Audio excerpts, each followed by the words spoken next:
carrying with her a broken love and a deep injustice no one ever knew about. A young woman hanged herself on an ancient banyan tree at the entrance of a village. After her death, the village was never the same.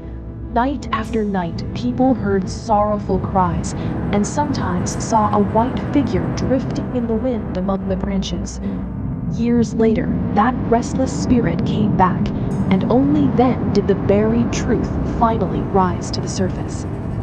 Around the 1940s, in a rural village in Long An, Vietnam, there lived a young schoolteacher named Thang who came from the city to teach in the countryside. During his time there, he fell deeply in love with a local girl named Lan, who was only about 18 years old.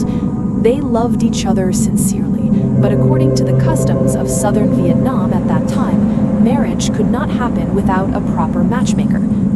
Thang promised Lan to wait for him. He would gather all his money and gold he had and ask a matchmaker to formally propose to her family. Not long after, Thang brought all his savings and entrusted them to Mrs. Tom, a well-known matchmaker in the village. She gladly accepted the money and gold and assured him, "Go home and wait.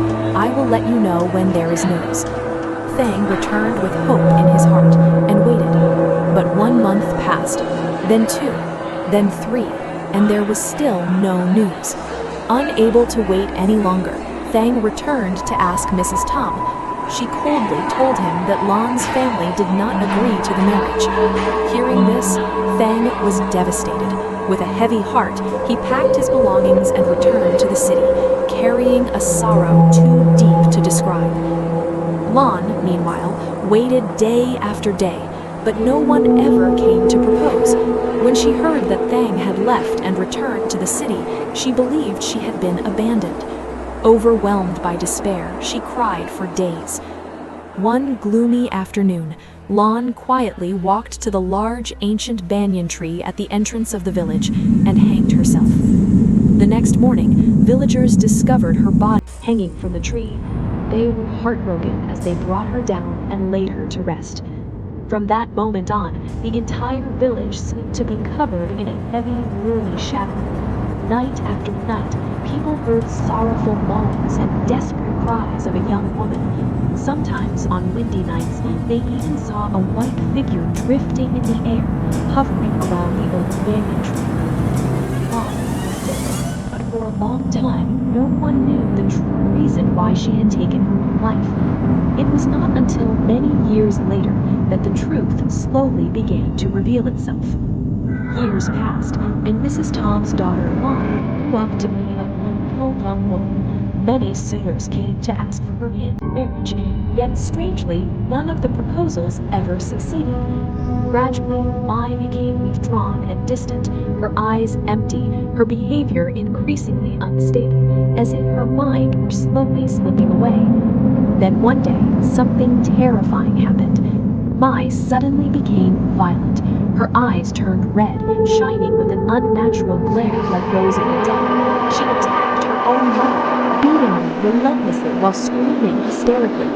Villagers rushed in to stop her, only to hear her shout in a strange, unfamiliar voice. "Do you know who I am? I am Lan. You took my money and Thang's money, but you never acted as a matchmaker. You caused my suffering. You drove me into despair, and I died hanging myself on that tree.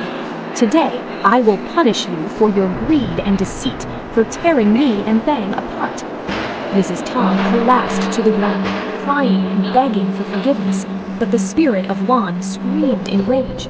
"I will torment you until you die, just as I died." At that very moment, the villagers finally understood everything. The true cause of Lan's death, a tragedy buried and forgotten by time, was suddenly brought to life before their eyes. From then on, Mrs. Tom was beaten 2 or 3 times every single day. When Mai regained consciousness, she felt deep pity for her mother, wiping her wounds and apologizing through tears. But whenever Lan possessed her again, Mai became someone else entirely, beating her mother without mercy. Mrs. Tom eventually collapsed, both physically and mentally. The villagers invited a monk to intervene. The monk urged Lan's spirit to release her hatred and forgive so she could finally find peace, but Lan's resentment was too deep. After much pleading, Lan finally agreed to stop, but under one condition. Mrs. Tom and her daughter Mai had to enter a temple and devote their lives to spiritual practice until the end of their days.